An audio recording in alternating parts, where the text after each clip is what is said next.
Professor साहब, चीन के बारे में सार्वजनिक तौर पर कहा जाता है कि ये तो भाई हमारा दुश्मन देश है। क्या इससे किसी तरह का एक कूटनीतिक सामंजस्य के साथ सहयोग स्थापित किया जा सकता है ट्रंप के खिलाफ? क्योंकि ट्रंप को भी हमारी जरूरत तब है जब उनको चीन को आग दिखानी है। बिल्कुल, आपने ठीक कहा कि अमेरिका हमेशा भारत को चीन से सुलझने के नजरिए से देखता है कि भारत किस तरह से अमेरिका से जुड़कर उसकी सहायता कर सकता है ताकि उनकी जो चीन की चुनौती है उसको सुलझाया जा सके।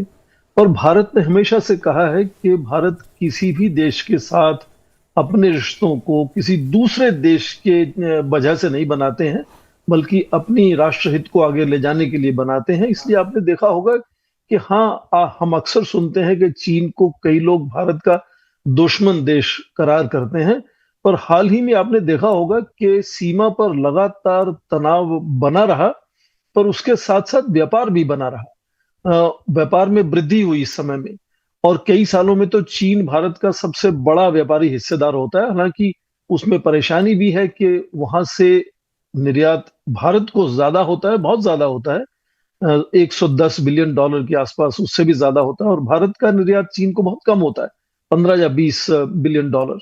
तो ये चिंता का विषय है, पर व्यापार होता है। तो भारत का जो तरीका है अपने रिश्तों को बनाने का, वो किसी एक क्षेत्र को लेकर नहीं, वो पूरी तालमेल को लेकर देखता है कि यदि सीमा पर तनाव है तो वहां डटकर खड़े होंगे, मुकाबला करेंगे।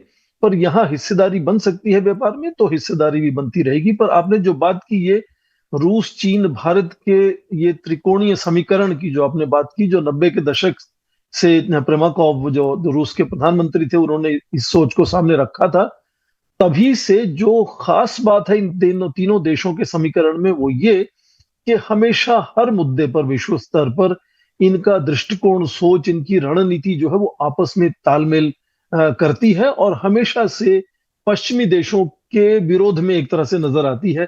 तो यही कारण है कि पश्चिमी देशों को, खासकर अमेरिका को, ये चिंता रहती है कि क्या ये देश आपस में तालमेल बनाकर एकजुट होकर उनके सामने खड़े हो सकते हैं।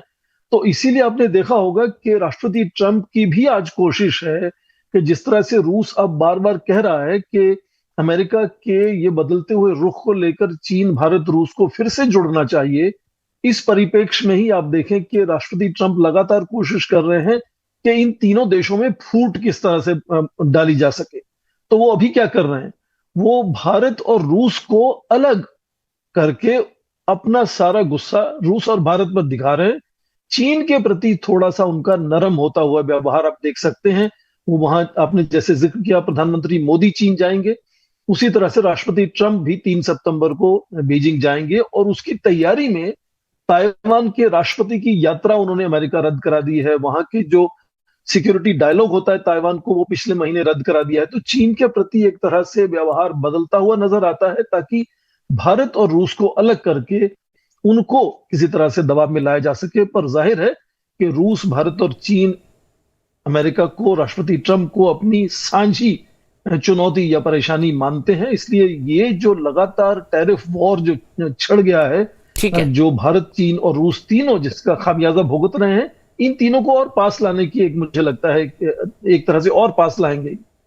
ठीक है, ट्रंप के टैरिफ बम के बाद प्रोफेसर साहब, भारत ने अपना स्टैंड स्पष्ट कर दिया, और वही स्टैंड है जो भारत लगातार कहता आ रहा था। हाँ बिल्कुल, भारत ने लगातार संयम रखा है और उसके बाद अपना स्टैंड क्लियर करने की कोशिश की है कि किस तरह से ये अमेरिका के तालमेल से ही हुआ था कि अंतर्राष्ट्रीय स्तर पर यदि तेल बाजार में स्थिरता बनाए रखनी है तो भारत को रूस से तेल शायद खरीदना चाहिए। पर अब ये भी कहा जा सकता है कि क्योंकि तेल की कीमतों में कमी आई है और अमेरिका का जो तेल का व्यापार है वो एक खास तरह के तेल को, शेल ऑयल जिसको कहते हैं, उसका व्यापार है, और उसको व्यापार में बनाए रखने के लिए कीमतों को एक स्तर से ऊपर रखना जरूरी होता है, क्योंकि उसका जो एक्सप्लोरेशन है उस ऑयल का, वो थोड़ा सा ज्यादा जटिल है और कीमती है। इसलिए शायद आज ट्रंप सोच रहे हैं कि यदि कीमतें ऊपर जाती हैं तो शायद उनका जो अपना तेल का व्यापार है, जो ड्रिल बेबी ड्रिल की बात करते हैं, वो लगातार अपना फॉसिल फ्यूल का व्यापार वो बढ़ाने में भी शायद इसके पीछे सोच उनकी हो सकती है।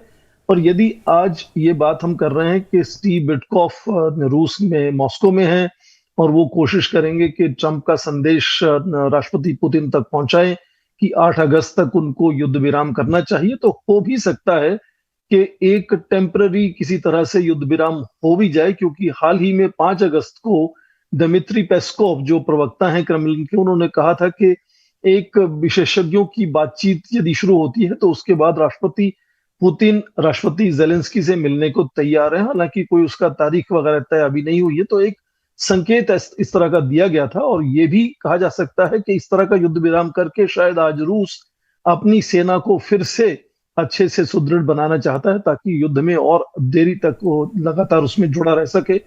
तो यदि ये युद्ध विराम किसी तरह से होता है तो फिर शायद राष्ट्रपति ट्रंप का जो गुस्सा है भारत के प्रति, उसका जो पीछे जस्टिफिकेशन है वो कम हो जाएगी कि रूस का तेल वो क्यों खरीद रहे हैं। हालांकि भारत ने कहा कि आप भी अभी रूस से व्यापार कर रहे हैं, अमेरिका भी रूस से व्यापार कर रहा है, यूरोप तो भारत के व्यापार से ज्यादा व्यापार कर रहा है रूस के साथ। ठीक है सर। तो इस हालात में कई अटकलें हैं कि क्या अजित डोभाल वहां स्टीव विटकॉफ से भी मिल सकते हैं और सीधी भारत और अमेरिका की किसी तरह से पर्दे के पीछे बात हो सकती है।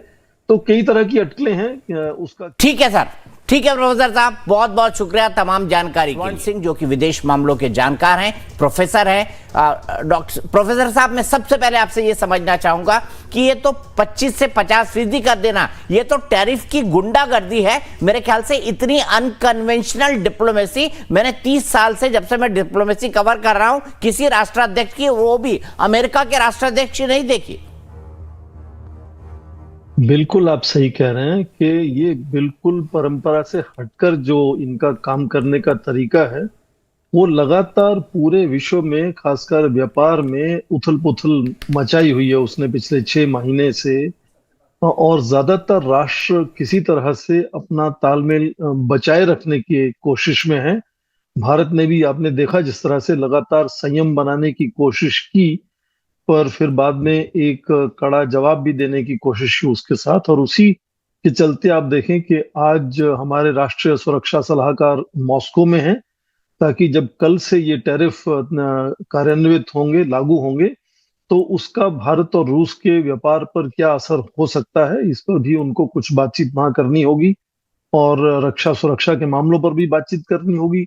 आपस में जो व्यापार को लेकर संधि बनाने की कोशिश है, उसमें भी थोड़ा आप देखें कि ठंडाई आई है, उसमें तेजी से बात आगे बढ़ रही थी, वो रुक गई अभी। तो किस तरह से ये मामला सुलझेगा, थोड़ा सा फिलहाल मुश्किल लगता है। पर मुझे लगता है कि अमेरिका को धीरे धीरे जरूर समझ आएगा कि भारत की अहमियत कितनी ज्यादा है। और कुछ इस तरह की आवाजें अभी आप पहले से ही सुन सकते हैं। राष्ट्रपति ट्रंप की अपनी ही टीम में उपराष्ट्रपति की बात करने का तरीका भारत के प्रति अलग है। वहां के जो विदेश सचिव हैं वो कहते हैं कि भारत एक बहुत खास सामरिक हिस्सेदार है हमारा, उनसे हम हिस्सेदारी आगे और सुदृढ़ करेंगे। वहां के ट्रेड रिप्रेजेंटेटिव जुलाई के आखिरी हफ्ते तक कह रहे थे कि वो 1 अगस्त की जो डेडलाइन है वो बढ़ सकती है। तो वहां भी टीम में आवाजें अलग अलग आनी शुरू हुई हैं। मुझे लगता है कि वहां के जनता का भी कुछ आक्रोश धीरे धीरे नजर आएगा जब कीमतें बढ़ेंगी तो। और कुछ व्यापारियों ने तो इस तरह से पहले ही, और कुछ जो राज्य हैं वहां के, वो पहले से ही कोर्ट का दरवाजा खटखटा रहे हैं कि इस तरह की क्या टैरिफ हाइक्स लगाना कानूनी है या नहीं है, कानून के दायरे में या नहीं है। तो मुझे लगता है कि अमेरिका के अंदर और पूरे विश्व में इसको लेकर हैरानी भी है, पर चिंता भी है कि इस तरह का नेतृत्व क्या सचमुच में चल सकता है, तालमेल कहां तक बिगड़ेगा और उसको कैसे संभाला जाएगा। इस पर लगातार मुझे लगता है कि अलग अलग देशों की बातचीत हो रही है। ठीक है प्रोफेसर साहब, आप जुड़े